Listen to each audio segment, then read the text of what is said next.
प्रेम से बोलिए गौ माता की जय हो, बाल गोपाल श्री कृष्ण भगवान की जय।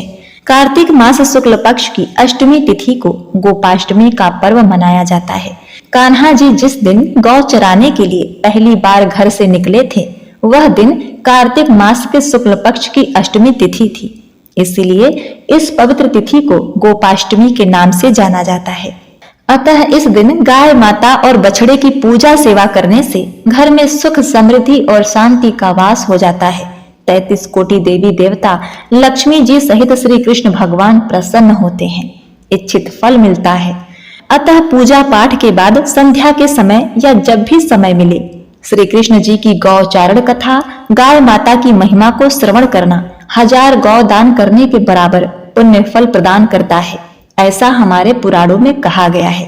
तो आप सभी भक्तगण गौ माता को प्रणाम और श्री कृष्ण भगवान का ध्यान करते हुए कथा को पूरा सुनिएगा, आधा नहीं, क्योंकि किसी भी भागवत कथा को आधे पर त्याग करना निंदा के बराबर कहा गया है। पूरा सुनने से सभी मनोरथ पूर्ण होते हैं। अतः आपसे निवेदन है, चैनल को सब्सक्राइब, वीडियो को लाइक करके कमेंट में गौ माता की जय, श्री कृष्ण भगवान की जय जरूर लिखें। भगवान श्री कृष्ण ने जब 6 वर्ष की आयु में प्रवेश किया, तब एक दिन भगवान माता यशोदा से बोले, मैया अब हम बड़े हो गए हैं। मैया यशोदा बोली, अच्छा लल्ला, अब तुम बड़े हो गए हो तो बताओ क्या करें। भगवान ने कहा, अब हम बछड़े चराने नहीं जाएंगे, अब हम गाय चराने जाएंगे। मैया ने कहा, ठीक है, बाबा से पूछ लेना। मैया के इतना कहते ही झट से भगवान नंद बाबा से पूछने गए। बाबा ने कहा, लल्ला अभी तुम बहुत छोटे हो, अभी तुम बछड़े ही चराओ। भगवान ने कहा, बाबा अब मैं बछड़े नहीं गाय ही चराऊंगा। जब हमारे प्यारे कान्हा जी नहीं माने, तब बाबा बोले, अच्छा ठीक है लल्ला, तुम पंडित जी को बुला लाओ, वह गौचारण का मुहूर्त देख कर बताएंगे। बाबा की बात सुनकर भगवान झट से पंडित जी के पास पहुंचे और बोले, पंडित जी आपको बाबा ने बुलाया है, गौचारण का मुहूर्त देखना है। आप आज ही का मुहूर्त बता देना, मैं आपको बहुत सारा माखन दूंगा। पंडित जी बाबा के पास पहुंचे और बार बार पंचांग देखकर गणना करने लगे।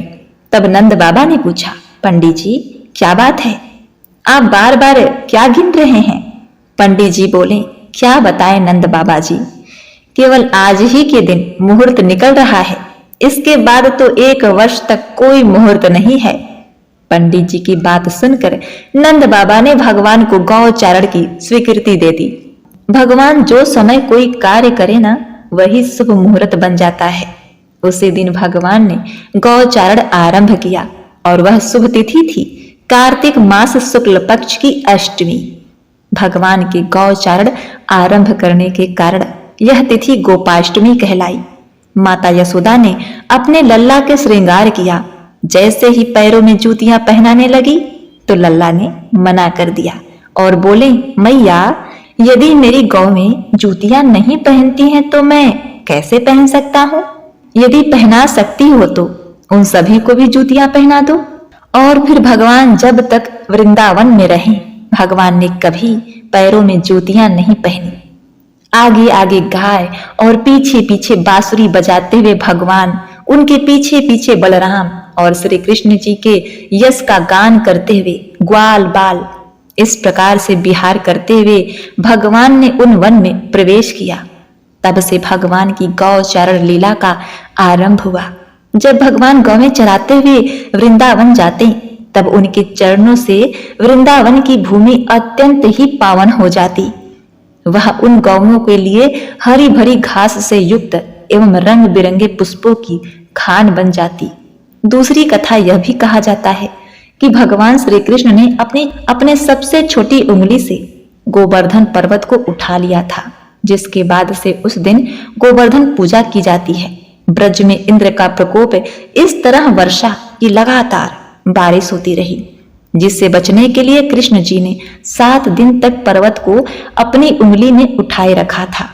गोपाष्टमी के दिन ही इंद्र ने अपनी हार स्वीकार की थी, जिसके बाद श्री कृष्ण जी ने गोवर्धन पर्वत नीचे रखा था।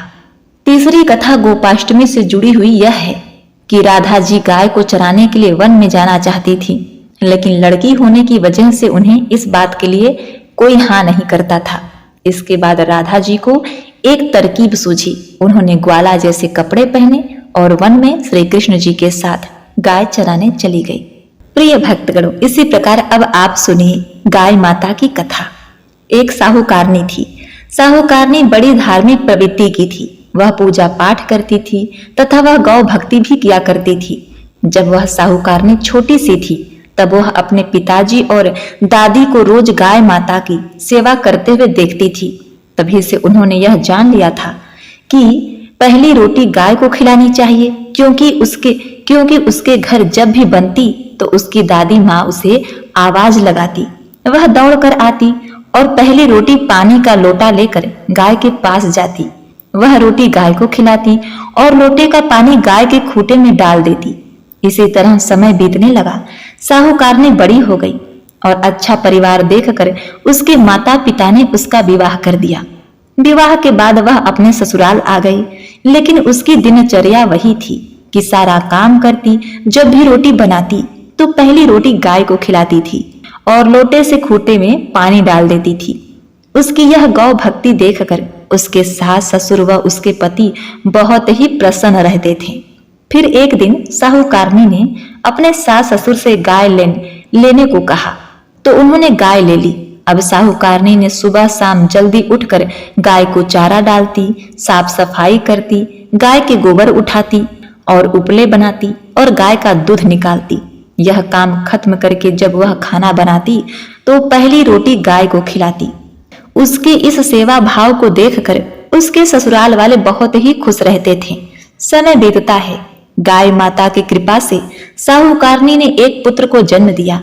अब साहूकारनी के घर में सदैव गाय रहती थी और वह गाय माता की खूब सेवा करती थी। गाय का सभी काम वह समय पर करती रहती थी और बड़ी गाय का सभी काम वह समय पर और सेवा भाव से करती और परिवार के लोगों का भी खूब ख्याल रखती थी। थोड़ा और समय बीतने पर साहूकारनी के सास ससुर का स्वर्गवास हो गया। साहूकारनी का बेटा भी बड़ा हो चुका था।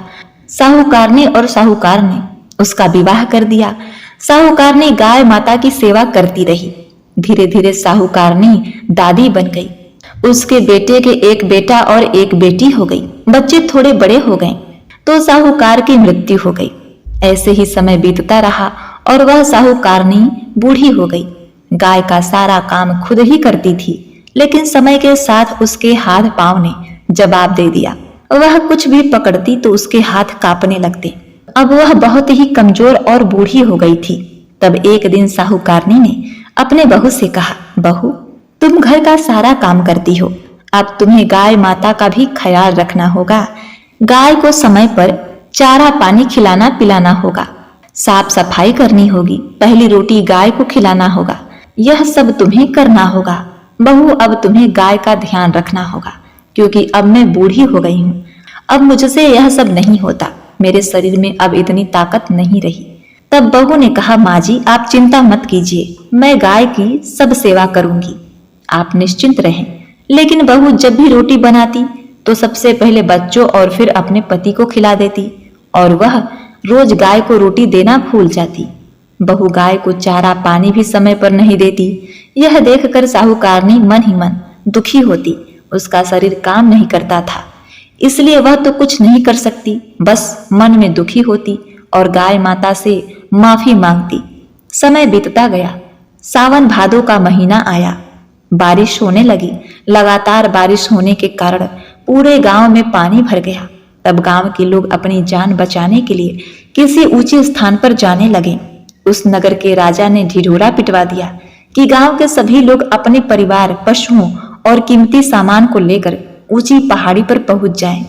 राजा की बात सुनकर साहूकारनी के बेटे ने सबसे पहले गाय की रस्सी खोल दी ताकि वह सुरक्षित जगह पर जा सके, बच सके। फिर साहूकारनी के बेटा बहू बच्चों को लेकर साहूकारनी के पास गए और कहा, माँ, हमने सारा कीमती सामान ले लिया, आप उठो और चलो, हम सबको ऊंची पहाड़ी पर चलना है। सब लोग चले जा रहे हैं। गांव डूब रहा है। अपनी जान बचाने के लिए हमें भी वहां जाना होगा। तब साहूकारनी ने कहा, बेटा तुम सब जाओ, मैं यहीं रहूंगी। समझना मेरी इतनी ही उम्र थी और अगर बच गई तो यह तुम्हारा नसीब है, मेरा अंत समय आ गया। बेटा बहू ने अपनी माँ को बहुत समझाया लेकिन साहूकारनी नहीं मानी। फिर बेटा बहू निराश होकर अपने दोनों बच्चों को लेकर वहां से चले गए। अब घर में दो ही लोग थे, साहूकारनी और उसकी गाय। रस्सी खोलने के बाद भी गाय नहीं गई थी। सबके जाने के बाद गाय साहूकारनी की खूंटे के पास आकर खड़ी हो गई। लेकिन पूरा गांव, खेत, राजा का महल सब पानी में डूब गया। लेकिन साहूकारनी का घर पानी में नहीं डूबा। बारिश हो रही थी। साहूकारनी ने अपने गाय की पूंछ पकड़ ली। 3 दिन तक बारिश होती रही। साहूकारनी गाय की पूंछ पकड़कर वहीं बैठी रही। फिर चौथे दिन बारिश रुकी, पानी नीचे हो गया तो सब लोग वापस आए। उन्होंने देखा कि सब लोगों के घर, खेत, खलिहान, यहाँ तक कि राजा का महल सब डूब गए हैं। फिर लोगों की नजर साहूकारनी के घर पर गई तो वह आश्चर्यचकित रह गए। साहूकारनी का घर एकदम सही और सूखा था। यह खबर सब जगह आग की तरह फैल गई। राजा ने यह खबर सुनी तो राजा और गांव के सब लोग साहूकारनी के घर के पास पहुंचे। साहूकारनी को देखकर सब आश्चर्यचकित रह गए क्योंकि साहूकारनी ने अब भी गाय की पूंछ पकड़कर बैठी हुई थी। तब राजा ने साहूकारनी से पूछा, बूढ़ी माई, बारिश में हम सबका घर, महल सब डूब गया, लेकिन तुम्हारा घर कैसे बच गया? हम सब यह जानने के लिए ही तुम्हारे घर के पास आए हैं। तब साहूकारनी ने कहा, महाराज, मुझे और मेरे घर को तो मेरी गाय माता ने ही बचाया है। मैंने अपने पूरे जीवन गाय की सेवा की, हमेशा पहली रोटी गाय को खिलाई है, उसी पुण्य का फल है। यह सुनकर साहूकारनी के बेटा बहू बहुत ही शर्मिंदा होते हैं और अपनी माँ से क्षमा मांगते हैं। तब साहूकारनी ने राजा से कहा, महाराज, सभी किए गए दान धर्म का फल मरने के बाद मिलता है, लेकिन गाय की सेवा करने का फल मरने के बाद तो मिलता ही है, लेकिन जीते जी भी मिलता है। साहूकारनी की बातें सुनकर राजा भाव विभोर हो गए। गाय की रोटी खिलाने का चमत्कार तो उनके सामने था ही। फिर राजा ने पूरे राज्य में ढिंढोरा पिटवा दिया कि पहली बनी रोटी हमेशा गाय को ही खिलाई जाए। गाय माता की सेवा करें। जय हो गाय माता। हे गाय माता, जैसे आपने साहूकार की रक्षा की, वैसे अपनी सेवा करने वाले, इस कथा को कहने, सुनने और पढ़ने वाले की रक्षा करना। जय हो गाय माता। प्रिय भक्तगणों, अब आइए सुनते हैं गौ माता की तीसरी कथा। एक समय की बात है, तीज का दिन था और माता पार्वती ने तीज का व्रत रखा था। लेकिन जब पार्वती माता के व्रत खोलने का समय हुआ तब भगवान शिव को उनके साथ थोड़ी हंसी ठिठोली करने का मन हुआ और माता पार्वती को चिढ़ाने के लिए भगवान कहीं छुप गए। अब माता पार्वती के व्रत खोलने का समय था, इसीलिए वह भगवान शिव को ढूंढ रही थी। उन्होंने शिव जी को हर दिशा में, हर जगह ढूंढा, गुफा, जंगल, पहाड़, लेकिन माता पार्वती को शिव जी कहीं नहीं मिले। अंत में थक हार कर माता पार्वती एक खाली मैदान में बैठ गईं और शिव जी के आने का इंतजार करने लगी। समय बीतता गया लेकिन भगवान शिव जी नहीं आए। फिर माता पार्वती ने सोचा, भगवान शिव तो समग्र सृष्टि के नाथ हैं, उन्हें कहाँ क्या हो रहा है सब पता होगा और ऐसे में वह पार्वती माता को पूजा करते हुए भी जरूर देख लेंगे और अपने आप ही प्रकट हो जाएंगे। यही सोचकर माता पार्वती ने एक मिट्टी का शिवलिंग बनाया और उसकी पूजा करने लगी। और जैसा कि माता पार्वती ने सोचा था वैसा ही हुआ। भगवान शिव सब कुछ अदृश्य होकर देख रहे थे और मन ही मन मुस्कुरा रहे थे। और जैसे ही माता पार्वती की पूजा संपन्न हुई, भगवान शिव प्रकट हुए और माता पार्वती को चिढ़ाते हुए बोले, देवी, आपने तो अकेले ही पूजा कर ली, आपने मेरी प्रतीक्षा भी नहीं की, ऐसा क्यों? तब पार्वती जी ने कहा, हे प्रभु, मैं तो आपका इंतजार कर ही रही थी, लेकिन सूर्यास्त हो चुका था और रात होने वाली थी, इसलिए मैंने शिवलिंग बनाकर आपकी पूजा कर ली, आपका व्रत संपूर्ण किया। यह बात सुनकर शिवजी ने फिर ठिठोली करते हुए कहा, तुम्हारी बात पर मैं कैसे विश्वास कर लूं देवी? क्या इस बात का कोई साक्ष्य है? तब माता पार्वती ने थोड़ी दूर पर एक गाय को खड़े हुए देखा। तब माता पार्वती ने कहा, यह गाय मेरी पूजा की साक्षी है, आप इन्हीं से पूछ लीजिए। लेकिन वह गाय भी भगवान शिव की यह हंसी ठिठोली के बारे में जानती थी। जिसकी वजह से शिव जी ने उन्हें माता पार्वती की पूजा के बारे में पूछा। तब गाय ने ना में सिर हिलाया और शिव जी ने हंसते हुए उनसे कहा कि वह बस उनसे थोड़ी हंसी ठिठोली कर रहे थे और वह सच जानते हैं, लेकिन अपनी पति के सामने झूठा कहलाने का कलंक माता पार्वती को सहन नहीं हुआ। उन्होंने उस गाय को श्राप देते हुए कहा कि जिस तरह आज तूने झूठ बोला है, उसी तरह अब तुझे जूठन ही खाना होगा। भले ही तुझे अच्छे से अच्छा भोजन क्यों न मिले, लेकिन तू जूठों के पीछे भागोगी। यह सुनकर गौ माता बहुत दुखी हो जाती है। तब भगवान शिव ने माता पार्वती को बताया, उस गाय ने मेरे कहने पर ही झूठ बोला था और उसका इसमें कोई दोष नहीं है। यह बात सुनकर माता पार्वती को अपने श्राप पर बहुत दुख हुआ और उन्होंने गौ को यह आशीर्वाद दिया कि वह दिव्य जन्मी है और उनके सभी गुण जैसे हैं वैसे ही रहेंगे, लेकिन उसका दिया गया श्राप अब नहीं टल सकता। तो प्रिय भक्तगणों, यह थी गाय माता की तीसरी कथा। तो जयकारा करिए, जय गौ माता। प्रिय भक्तगणों, अब आइए सुनते हैं गाय माता और लक्ष्मी माता की बड़ी ही दुर्लभ कथा। ये कथा भीष्म पितामह ने युधिष्ठिर को सुनाई थी। असल में भीष्म पितामह का कहना था कि गाय का मूत्र और गोबर इतना गुणवान है कि इससे रोगों का निवारण हो सकता है। इतना ही नहीं, इसमें माँ लक्ष्मी का वास होता है, इसलिए इसे बहुत ही शुभ माना गया है। भीष्म पितामह ने युधिष्ठिर को यह कथा सुनाई कि एक बार लक्ष्मी जी ने मनोहर रूप यानी कि बहुत ही अद्भुत रूप धारण करके गायों के एक झुंड में प्रवेश कर लिया और उनके इस सुंदर रूप को देखकर गायों ने पूछा कि देवी आप कौन हैं और कहां से आई हैं। गायों ने यह भी कहा कि आप पृथ्वी की अनुपम सुंदरी लग रही हो। तब गायों ने एकदम से कहा कि सच सच बताओ, आखिर तुम कौन हो और तुम्हें कहां जाना है। तब लक्ष्मी जी ने विनम्रता से गायों से कहा, तुम्हारा कल्याण हो। असल में मैं इस जगत में अर्थात संसार में लक्ष्मी के नाम से प्रसिद्ध हूँ और सारा जगत मेरी कामना करता है, मुझे ही पाना चाहता है। मैंने दैत्यों को छोड़ दिया था और इसीलिए वे सदा के लिए नष्ट हो गए। इतना ही नहीं, मेरे आश्रय में रहने वाले इंद्र, सूर्य, चंद्रमा, वरुण तथा अग्नि आदि सभी देवता सदा के लिए आनंद भोग रहे हैं। इसके बाद माँ लक्ष्मी ने कहा कि जिसके शरीर में मैं प्रवेश नहीं करती वे सदैव नष्ट हो जाते हैं और अब मैं तुम्हारे शरीर में ही निवास करना चाहती हूँ। देवी लक्ष्मी की इस बातों को सुनने के बाद गायों ने कहा, तुम बड़ी ही चंचल हो देवी, इसीलिए कभी कहीं भी नहीं ठहरती।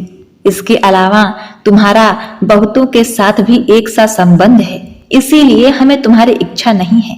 तुम्हारी जहां भी इच्छा हो तुम चली जाओ। तुमने हमसे बात की, इतने में ही हम अपने आप को तुम्हारी कृतार्थ यानी तुम्हारी आभारी मानते हैं। गायों के ऐसा कहने पर लक्ष्मी जी ने कहा कि ये तुम क्या कह रही हो, मैं दुर्लभ और सती हूँ, अर्थात मुझे पाना आसान नहीं, पर फिर भी तुम मुझे स्वीकार नहीं कर रही। आखिर इसका क्या कारण है। यहाँ तक कि देवता, दानव, मनुष्य आदि सब कठोर तपस्या करके मेरी सेवा का सौभाग्य प्राप्त करते हैं, अतः तुम भी मुझे स्वीकार करो। वैसे भी इस संसार में ऐसा कोई नहीं जो मेरा अपमान करता हो। ये सब सुनकर गायों ने कहा कि हम तुम्हारा अपमान या अनादर नहीं कर रहे हैं, केवल आपका त्याग कर रहे हैं, और वह भी सिर्फ इसलिए क्योंकि आपका मन बहुत ही चंचल है।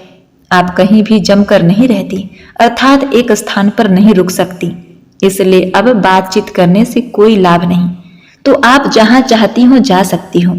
इस तरह गाय ने मां लक्ष्मी का त्याग कर दिया, क्योंकि गायों को मालूम था कि लक्ष्मी जी कभी किसी स्थान पर स्थायी रूप से नहीं रहती, बल्कि पूरे संसार में घूमती हैं। पर फिर भी मां लक्ष्मी ने हार नहीं मानी और इतना सब होने के बाद भी वार्तालाप जारी रखी। अब आखिर में माता लक्ष्मी ने कहा, गायों, तुम दूसरों को आदर देने वाली हो और यदि तुमने ही मुझे त्याग दिया तो सारे जगत में मेरा अनादर होने लगेगा, इसलिए तुम मुझ पर अपनी कृपा करो। मैं तुमसे केवल सम्मान चाहती हूँ। तुम लोग सदा सबका कल्याण करने वाली पवित्र और सौभाग्यवती हो, तो मुझे भी बस आज्ञा दो कि मैं तुम्हारे शरीर के किसी भाग में निवास करूं। इसके बाद गायों ने अपना मन बदल लिया और गायों ने कहा, हे यशस्विनी, हमें तुम्हारा सम्मान अवश्य ही करना चाहिए, इसीलिए तुम हमारे गोबर और मूत्र में निवास करो। क्योंकि हमारी ये दोनों वस्तुएं ही परम पवित्र हैं। तब माँ लक्ष्मी ने कहा, धन्यवाद और धन्य भाग मेरे, जो तुम लोगों ने मुझ पर अनुग्रह किया, यानी मेरे प्रति इतनी कृपा दिखाई। मैं अवश्य ऐसा ही करूंगी। मैं सदैव तुम्हारे गोबर और मूत्र में ही निवास करूंगी। सुखदायिनी गायों अर्थात सुख देने वाली गायों, तुमने मेरा मान रख लिया, अतः तुम्हारा भी कल्याण हो। बस यही वजह है कि गाय की इन दोनों वस्तुओं को लक्ष्मी का ही रूप समझा जाता है। प्रणाम करते हुए एक बार जयकारा लगाइए, जय गौ माता, जय हो लक्ष्मी मैया, आपकी कृपा अपरंपार है। प्रिय भक्तगणों, अब आइए श्रवण करते हैं भगवान श्री कृष्ण और उनके परम प्रिय एक भक्त की कथा। यह कथा बड़ी ही दुर्लभ, मन को भाव विभोर करने वाली है, तो आज के दिन इस कथा को पूरा अवश्य सुने। एक बार अवंतीपुरी के राजा धर्मदेव ने भगवान श्री कृष्ण का एक मंदिर बनवाया और पूजा पाठ के लिए एक पुजारी को लगा दिया। पुजारी बड़े भक्ति भाव से बिहारी जी की सेवा करने लगे। भगवान की पूजा अर्चना और सेवा टहल करते करते पुजारी की उम्र बीत गई। राजा प्रतिदिन रोज नित्य नियम से एक फूलों की माला सेवकों के हाथ से भिजवा दिया करता था। पुजारी वह माला बिहारी जी को पहना देते थे। जब राजा दर्शन करने आता तो पुजारी वह माला बिहारी जी की गले से उतारकर प्रसाद स्वरूप राजा को पहना देते थे। यह नित्य प्रति रोज का नियम था। एक दिन राजा किसी वजह से मंदिर में नहीं आ सके और राजा ने एक सेवक से कहा कि माला लेकर मंदिर जाओ और पुजारी से कहना कि आज मैं नहीं आ सकूंगा। सेवक ने जाकर माला पुजारी को दे दी और बता दिया कि हे पुजारी जी, आज महाराज का इंतजार न करें। इतना कहकर सेवक वापस आ गया। पुजारी जी ने माला बिहारी जी को पहना दी। फिर उन्हें विचार आया कि आज तक मैं अपने बिहारी जी की चढ़ी माला राजा को ही पहनाता रहा, कभी ये सौभाग्य मुझे नहीं मिला। जीवन का कोई भरोसा नहीं, कब रूठ जाए। आज मेरे प्रभु ने मुझ पर बड़ी कृपा की है। राजा आज नहीं आएंगे तो क्यों ना माला मैं प्रसाद रूप में खुद ही पहन लूं। यह सुनकर पुजारी जी ने बिहारी जी के गले से माला उतारकर भगवान को नमस्कार करते हुए प्रसाद के रूप में पहन लिया। इतने में सेवक आया और उसने बताया कि पुजारी जी, राजा की सवारी बस मंदिर में पहुंचने ही वाली है। यह सुनकर पुजारी कांप गए। उन्होंने सोचा, अगर राजा ने माला मेरे गले में देख ली तो मुझ पर क्रोधित हो जाएंगे। इस भय से उन्होंने अपने गले से माला उतारकर बिहारी जी को फिर से पहना दी और क्षमा याचना की। जैसे ही राजा दर्शन को आया तो पुजारी ने नियम अनुसार फिर से वही माला उतारकर राजा के गले में पहना दी। पुजारी जी राजा को जब माला पहना रहे थे तभी राजा को माला में एक सफेद बाल दिखाई दिया। राजा को सारा माजरा समझ में आ गया कि पुजारी ने माला स्वयं पहन ली थी और फिर निकाल कर वापस डाल दी होगी। पुजारी ऐसा छल करता है, यह सोचकर राजा को बहुत ही क्रोध आया। उसने पुजारी जी से पूछा कि हे पंडित, यह सफेद बाल किसका है? पुजारी को लगा अगर सच बोलूंगा तो राजा दंड देंगे, इसलिए जान छुड़ाने के लिए पुजारी जी ने भगवान से मन ही मन झूठ बोलने के लिए क्षमा मांगते हुए महाराज से यह कह दिया कि महाराज, यह सफेद बाल तो बिहारी जी के हैं, भगवान श्री कृष्ण के हैं। अब तो राजा अत्यधिक गुस्से से आग बबूला हो गया कि ये पुजारी झूठ पर झूठ बोले जा रहा है। भला बिहारी जी के बाल भी कहीं सफेद होते हैं? राजा ने कहा, पुजारी, अगर यह सफेद बाल बिहारी जी के हैं तो मैं कल सुबह श्रृंगार के समय आऊंगा कि बिहारी जी के बाल सफेद हैं या काले। अगर बिहारी जी के बाल काले निकले तो आपको फांसी दी जाएगी। राजा आदेश सुनाकर चला गया। अब पंडित जी के आंखों में आंसू आ गए। पुजारी रोकर बिहारी जी से भगवान श्री कृष्ण से राधा रानी से विनती करने लगे, हे प्रभु, मैं जानता हूँ आपके सम्मुख मैंने झूठ बोलने का अपराध किया है। अपने गले में डाली माला पुनः आपको पहना दी। आपकी सेवा करते करते मैं वृद्ध हो गया। यह लालसा ही रही कि कभी आपको चढ़ी माला पहनने का सौभाग्य मिले। इसी लोभ में यह सब अपराध हुआ है प्रभु। मेरे ठाकुर जी, पहली बार यह लोभ हुआ और ऐसी विपत्ति आ पड़ी है। हे मेरे नाथ, हे तारणहार, हे दयानिधि, अब ऐसी गलती नहीं होगी, ऐसा अपराध नहीं होगा। अब आप ही बचाइए प्रभु, नहीं तो कल सुबह मुझे फांसी पर चढ़ा दिया जाएगा। पुजारी ऐसे कहते कहते सारी रात रोते रहे। सुबह होते ही राजा मंदिर में आ गया। उसने कहा, आज प्रभु का श्रृंगार वह स्वयं करेगा। इतना कहकर राजा ने जैसे ही भगवान श्री कृष्ण का मुकुट हटाया, हैरान रह गया। बिहारी जी श्री कृष्ण जी के बाल सफेद थे। राजा को लगा कि पुजारी ने जान बचाने के लिए बिहारी जी के बाल रंग दिए होंगे। क्रोध से तमतमाते हुए उसने बाल की जांच करनी चाहिए कि बाल असली है या नकली। यह समझने के लिए उसने जैसे ही भगवान श्री कृष्ण के बाल तोड़े, भगवान श्री कृष्ण के सिर से खून की धारा बहने लगी। राजा ने प्रभु के चरण पकड़ लिए और क्षमा मांगा। बिहारी जी के मूर्ति से दिव्य आवाज आई, राजन, तुमने आज तक मुझे केवल मूर्ति ही समझा, इसीलिए आज से मैं तुम्हारे लिए मूर्ति ही हूं। पुजारी मुझे साक्षात प्रभु अपना भगवान समझते हैं। उनकी श्रद्धा की लाज रखने के लिए आज मुझे अपने बाल सफेद करने पड़े तथा रक्त की धार भी बहानी पड़ी तुझे समझाने के लिए। कहते हैं, समझो तो देव, नहीं तो पत्थर। यदि श्रद्धा हो तो उन्हीं पत्थरों में भगवान साक्षात प्राण प्रतिष्ठित होकर भक्त से मिलने आ जाएंगे।